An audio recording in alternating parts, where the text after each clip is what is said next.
We're bankrupt unless a miracle happens. My father's words hung heavy in the air of our family dining room, where 3 generations of Carmichaels had celebrated every business success for the past 50 years.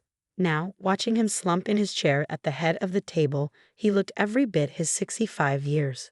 There must be something we can do, my older brother William insisted, his Harvard MBA confidence wavering for the first time I could remember.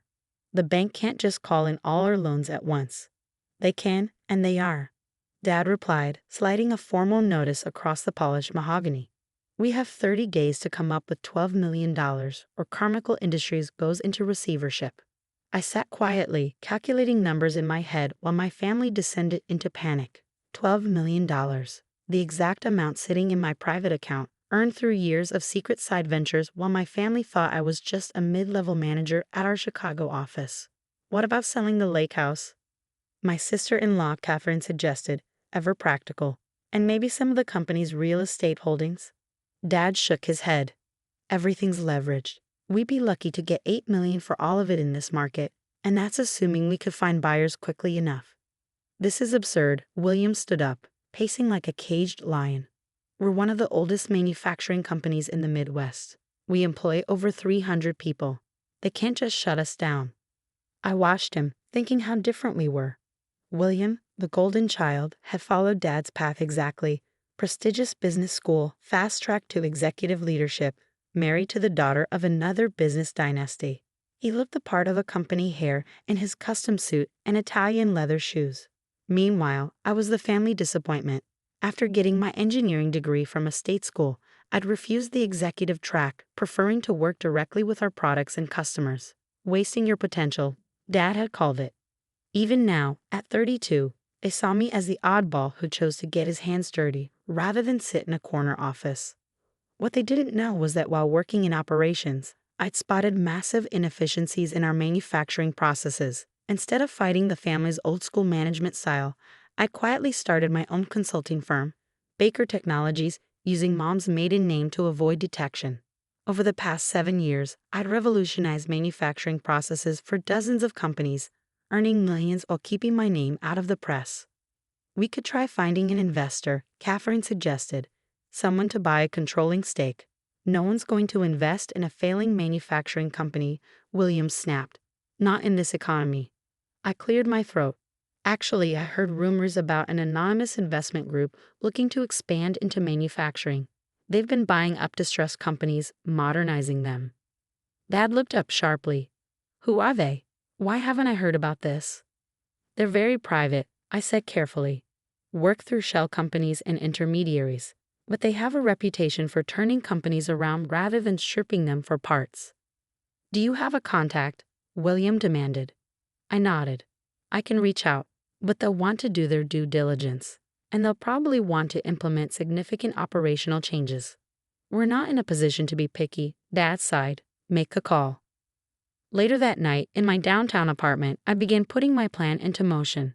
First, I called my lawyer, Maria Santos, who'd helped me structure Baker Technologies. Can we set up a new holding company by tomorrow? I asked. Something completely untraceable. Already done, she replied. I had the paperwork ready the moment you texted about your family's situation. Phoenix Capital Group is officially registered in Delaware, with 3 layers of shell companies obscuring ownership. I smiled. Maria's efficiency was why I paid her an obscene retainer. Perfect. Now we need to move fast on the acquisition offer. Draft something that gives us full operational control while keeping the Carmichael name and current employees. And your family? They really don't know you're behind Baker Technologies. They think I'm just a department manager who's good with machines, I said, looking out at the city lights. They never bothered to look deeper. The truth was more complicated. I tried telling them about our outdated processes years ago, showing them how we were losing millions through inefficiency. But Dad and William were convinced they knew best. This is how we've always done things, they'd say, dismissing my suggestions. So I'd started small, helping other companies implement the changes my family rejected. Word spread about the brilliant young consultant who could revolutionize manufacturing processes. Baker Technologies grew exponentially, but I kept my involvement secret, working through trusted employees and partners. Now, 7 years later, I had the resources to save my family's company, but I knew they'd never accept my help directly. Their pride wouldn't allow it. Hence the elaborate deception with Phoenix Capital. The next morning, I arrived at work early, settling into my modest office in the operations department. Right on schedule, William burst in without knocking. "Tell me about this investment group," he demanded. "What do you know about them?" I handed him a carefully prepared brief about Phoenix Capital Group, their supposed history of successful turnarounds, their focus on modernizing traditional industries, their preference for anonymity. "They've already reached out," I said, trying to look surprised. "Apparently, they've been watching Carmichael Industries for a while. They're interested in making an offer." William grabbed my phone, scrolling through the information. This could actually work. But why would they contact you instead of me or Dad? I shrugged. Maybe because I'm in operations. They seem very focused on the practical side of manufacturing. He frowned, clearly annoyed that his younger brother might be useful for once. "Well, set up a meeting, and try not to say anything stupid that might scare them away." After he left, I smiled at his condescension. If he only knew that his stupid brother had built a $100 million consulting empire while he was busy playing golf with clients and attending charity galas. The meeting was set for the following week. I arranged for one of my most trusted employees from Baker Technologies, James Chen, to play the role of Phoenix Capital's representative. James had been with me since the beginning, helping build our consulting practice while keeping my involvement hidden. The day of the meeting, I sat quietly in the corner of our main conference room, watching my family try to impress James with their business acumen. Dad pulled out all the old Carmichael Industries marketing materials, talking about our proud tradition and unmatched quality. William jumped in with financial projections that we all knew were overly optimistic. Catherine attempted to steer the conversation toward potential synergies and market opportunities. Finally, James held up a hand. "This is all very impressive," he said diplomatically, "but let's talk about what really matters. Your manufacturing processes are outdated. Your supply chain is inefficient. Your technology infrastructure is at least a decade behind industry standards." The room fell silent. I could see William's jaw clenching, Dad's face reddening. However, James continued, "We believe these problems are fixable. Phoenix Capital is prepared to make an offer that would clear all outstanding debt and provide capital for modernization. In exchange, we want full operational control for 2 years, with the option to extend based on performance metrics." "Operational control?" William exploded. "This is our family's company, and you've run it into the ground," James replied calmly. "These are our terms. Take them, or start preparing for bankruptcy." I watched my father age another decade in those few seconds. Everything he'd built, everything he planned to pass down to William, was slipping away. But what choice did he have? "We'll need time to discuss this," he said finally. "You have 24 hours. James stood up, straightening his tie. "After that, we move on to other opportunities." That night, another tense family meeting. William was still fuming about giving up control. Catherine was pragmatic, pointing out that some control was better than bankruptcy. Dad sat in his study, staring at old photos of himself with his father at the factory. I watched them all, knowing that tomorrow would change everything. Phoenix Capital's offer was more than fair. We clear the debt, modernize the company, and potentially save hundreds of jobs. But I also knew how hard it would be for them to accept outside control. "Maybe we could counter-offer," William suggested. "Ask to maintain operational oversight." "We're not in a position to negotiate," Catherine reminded him. "It's this or nothing." Dad finally spoke up. "I want to know what Oliver thinks." They all turned to look at me surprised. Dad had never asked for my business opinion before. I said carefully, that sometimes saving something means being willing to change it. Maybe this is our chance to become what we could have been all along." Dad nodded slowly. "Set up the meeting," he told me. "We'll sign." The next day, I watched my father sign away control of Carmichael Industries to what he thought was a faceless investment group. In reality, he was putting the company in the hands of the son he'd never fully trusted with responsibility. As James left with the signed documents, Dad looked like a man attending his own funeral. "What happens now?" he asked quietly. "Now," I said, "we wait for the miracle."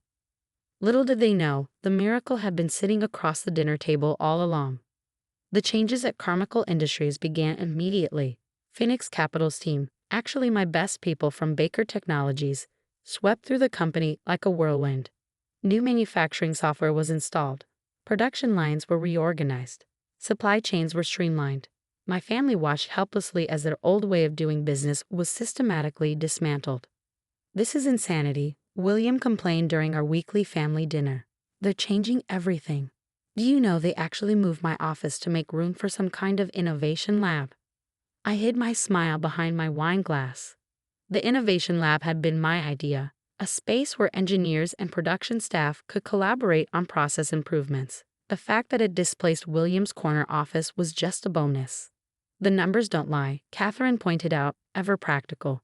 "Production efficiency is up 30% in just 2 months. She was right. Once freed from the constraints of how we've always done things, Carmichael Industries was transforming rapidly. Quality improved as modern quality control systems replaced manual inspections. Delivery times shortened as our new logistics software optimized shipping routes. Dad said little during these discussions, but I caught him watching me sometimes with an odd expression. Maybe he was remembering all those suggestions I'd made years ago, suggestions that looked remarkably similar to the changes Phoenix Capital was now implementing. 3 months into the transformation, we had our first major test. Our biggest competitor, Anderson Manufacturing, lost their main production facility to a fire. Suddenly, there was an opportunity to capture a huge portion of the market, if we could scale up production quickly enough. In the past, such a rapid expansion would have been impossible. But with our new systems in place, we were perfectly positioned to take advantage of the situation. "Phoenix Capital's representative wants to meet," I announced at the next family dinner.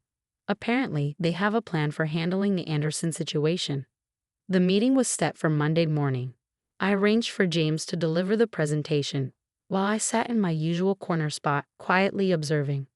"We can triple production within 2 weeks," James announced, pulling up detailed implementation plans. "Our new systems are designed for rapid scaling. We've already identified the necessary supply chain adjustments and additional staffing requirements." William scoffed. "Triple production? That's impossible. We've never managed more than a 20% increase, even with months of preparation." "That was the old Carmichael Industries," James replied smoothly. "Would you like to see the simulation?" What followed was a detailed technical presentation that I had spent the weekend preparing. It showed exactly how our modernized systems could handle the increased load, down to the minute details of shift scheduling and material flow. Dad leaned forward, studying the projections. "These numbers, they're remarkably similar to something Oliver tried to show me years ago." He turned to look at me. "Aren't they, son?" I kept my face carefully neutral. "The basic principles of efficient manufacturing don't change, Dad." The plan was approved, and over the next 2 weeks, Carmichael Industries performed what the industry papers called a manufacturing miracle. We smoothly tripled production, maintained quality standards, and captured over 60% of Anderson's former market share. Our stock price soared. Industry analysts who had written us off as another failing family business were now hailing Carmichael Industries as a model of modern manufacturing. Through it all, I continued my routine as a department manager, quietly directing Phoenix Capital's initiatives through James while my family scrambled to adjust to the company's rapid evolution. Then came the day everything changed. It started with a routine meeting about our next phase of modernization. James was presenting the plans when Catherine, who had been quietly tapping on her tablet, suddenly interrupted. "I've been doing some research on Phoenix Capital," she said. "It's interesting. They seem to only exist on paper. But I did find something fascinating about Baker Technologies, the consulting firm they're using for our modernization." My heart skipped a beat. Catherine had always been the most thorough member of the family. "Their consulting methods are remarkably similar to ideas Oliver has mentioned over the years," she continued. So I dug deeper. "Would you like to know what I found?" The room fell silent. James glanced at me, waiting for a signal. "Baker Technologies," Catherine said, "was founded 7 years ago by someone using my mother's maiden name. They've grown into one of the most successful manufacturing consulting firms in the country, though their founder remains mysteriously anonymous." She turned to face me directly. "Care to explain, Oliver?" For a moment, I considered maintaining the deception, but looking at their faces, Dad's dawning comprehension, William's confusion, Catherine's knowing smile, I knew it was time. Baker Technologies is my company, I said quietly, and Phoenix Capital is a holding company I created to save Carmichael Industries. The explosion I expected didn't come. Instead, Dad started laughing, deep, genuine laughter I hadn't heard in years. All this time, he wheezed, wiping his eyes, we thought you were wasting your potential in operations. Meanwhile, you built a consulting empire right under our noses. William wasn't taking it as well. This is a joke, he sputtered. Oliver? Our Oliver? He can't even. Can't what? Catherine interrupted. Can't run a successful business. He just saved our company, William. Everything Phoenix Capital implemented.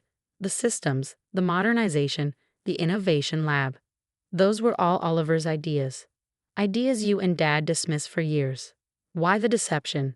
Dad asked, his laughter subsiding. Why not just tell us? I stood up, walking to the window that overlooked the factory floor. Would you have listened? When I tried to suggest changes before, you always said I didn't understand business, that I was too focused on technical details instead of the big picture. So you went and built your own business, Catherine said admiringly, one that proved all your ideas worked. Baker Technologies has consulted for over 50 manufacturing companies, I explained. We've improved efficiency by an average of 40%, saved our clients hundreds of millions in operational costs.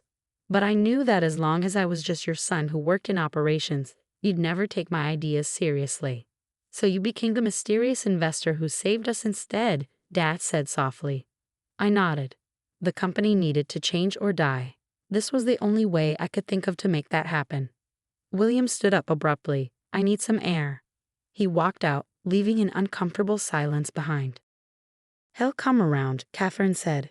His pride's hurt, but he's not stupid. He can see what you've accomplished here. Dad walked over to join me at the window.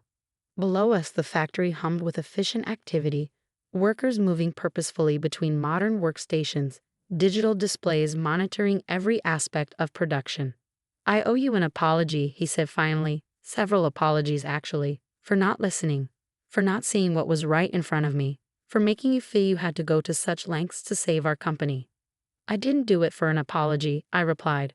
I did it because this company is our family's legacy and because I knew we could be better. Over the next few months, the truth about Phoenix Capital and Baker Technologies became public knowledge. The business press had a field day with the story. The overlooked son who secretly built a consulting empire while working in his family's factory, then used his success to save the company that had dismissed his ideas for years. William eventually came to terms with a new reality, though our relationship changed.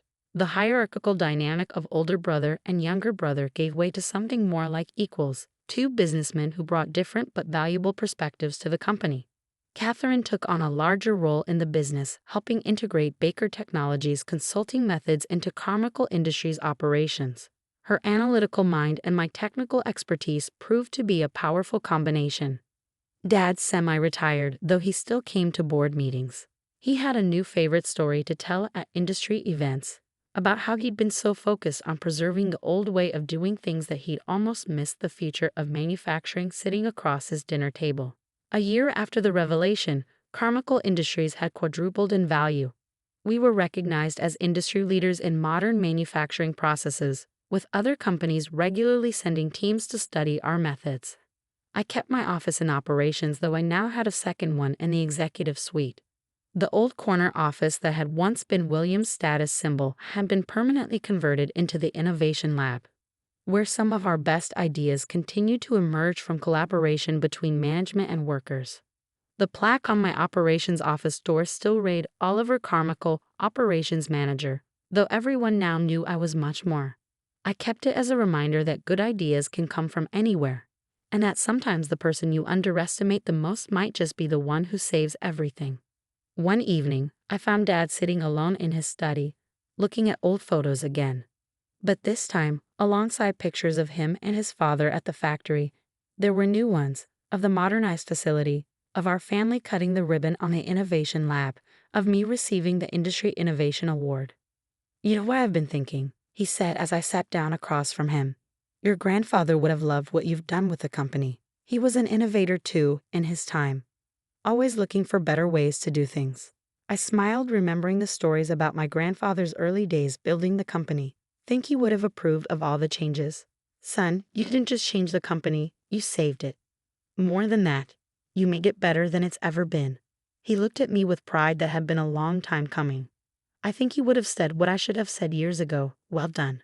The next day, I called a company-wide meeting. Standing on the factory floor, surrounded by the modern facility we'd built together, I announced our next phase of innovation. We will be opening our own research and development center, focused on pushing the boundaries of manufacturing technology even further. As I looked out at the faces of our employees, some who'd been with us for decades, others drawn by our new reputation for innovation, I saw the future of Carmichael Industries, not just a family business preserved, but a family legacy transformed. William now runs our international expansion. Catherine heads our consulting division. Dad serves as chairman emeritus, proudly watching the company evolve beyond anything he'd imagined. And me? I still spend most of my time on the factory floor, walking among the machines, talking to workers, looking for ways to make things better. Because that's where the real magic happens, not in corner offices or boardrooms, but in the daily work of making things better, bit by bit. Sometimes the best way to save a family legacy isn't to preserve it in amber, but to help it grow into something new. Sometimes the miracle a company needs isn't an outside savior, but someone who's been there all along, quietly building the future while others cling to the past. And sometimes the person who can save everything is the one nobody thought to believe in.